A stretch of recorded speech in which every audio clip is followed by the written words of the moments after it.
నిర్మల్ జిల్లా కలెక్టర్ కార్యాలయం ఎదుట సిపిఐ జిల్లా కార్యదర్శి విలాస్ ఆధ్వర్యంలో ధర్నా నిర్వహించారు. రైతు సంఘాలు, వామపక్షాల కార్మిక సంఘాలతో కలిసి 7 నెలలుగా ఢిల్లీలో రైతులు చేసిన పోరాటానికి సంఘీభావంగా నిరసన చేపట్టారు.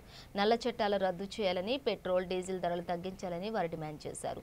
అనంతరం కలెక్టర్ కార్యాలయంలో వినతి పత్రం సమర్పించారు. ఈ కార్యక్రమంలో కామ్రేడ్ నంది రామయ్య, సిపిఐ ఎంఎల్ న్యూ డెమోక్రసీ జిల్లా కార్యదర్శి నూతన్ కుమార్, కార్మిక సంఘాలు పాల్గొన్నారు.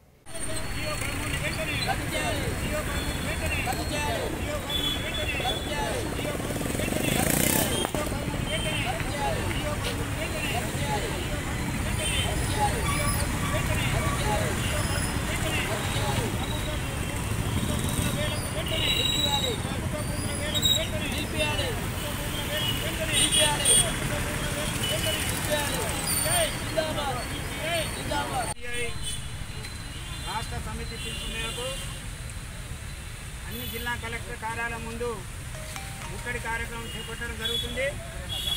ముఖ్యంగా తెలంగాణ రాష్ట్రము కేసీఆర్ గారు ధనిక రాష్ట్రం అని గొప్పగా చెప్పుకుంటుండు.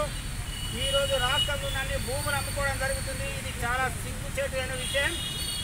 కేసీఆర్ అసలు ఈ భూములు అమ్ముతున్నట్టే పదవి నుండి దిగాలి. అసలు ఇప్పుడు సిగ్గు శరం ఉంటే పదవి నుండి దిగాలి. ఇప్పుడు కేసీఆర్ తెలంగాణ రాష్ట్రంలో ఉన్నటువంటి ప్రభుత్వ భూములు అమ్ముకుంటే రేపొద్దున హౌసింగ్ సొసైటీలు కానీ, పోలీస్ హౌసింగ్ సొసైటీలు కానీ, పేద ప్రజల హౌసింగ్ సొసైటీలు కానీ, మిగతా కార్యాలయాలకు జాగా కానీ ఎక్కడికి ఇస్తాడు? మొత్తం అమ్ముకుంటే ఈ మొత్తం తెలంగాణనే విదేశీయులకు అమ్ముతాడా, లేకుంటే వేరే రాష్ట్రాలకు అమ్ముతాడా? ఏమి అసలు తెలంగాణ ఆత్మ గౌరవం పోరాటం చేస్తాము, తెలంగాణ స్వతంత్ర రాష్ట్రం కొరకు పోరాటం చేస్తాము.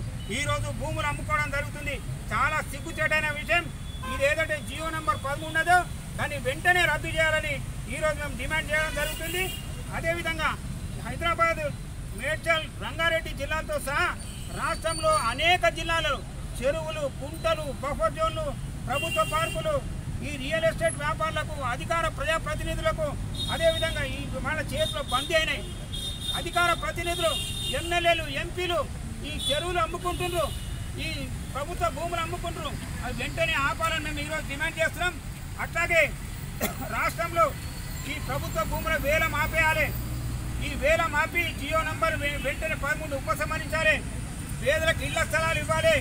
ప్రభుత్వ భూముల ఏదైతే అక్రమ ఫిర్యాదులు ఉన్నాయో వాటన్నిటిని విచారణ జరపాలి. ల్యాండ్ బ్యాంక్ ఏర్పాటు చేయాలి. ల్యాండ్ బ్యాంక్ అదేవిధంగా పేదలకు, దళితులకు, గిరిజనులకు, వెనుకబడిన తరగతులకు ప్రభుత్వ భూములు పంపిణీ చేయాలి. గిరిజనులు ఏదైతే సాగు చేస్తుందో సాగు చేస్తున్న దానికి సర్వే చేయాలి, వాళ్ళకు పట్టాలు ఇవ్వాలి. అదేవిధంగా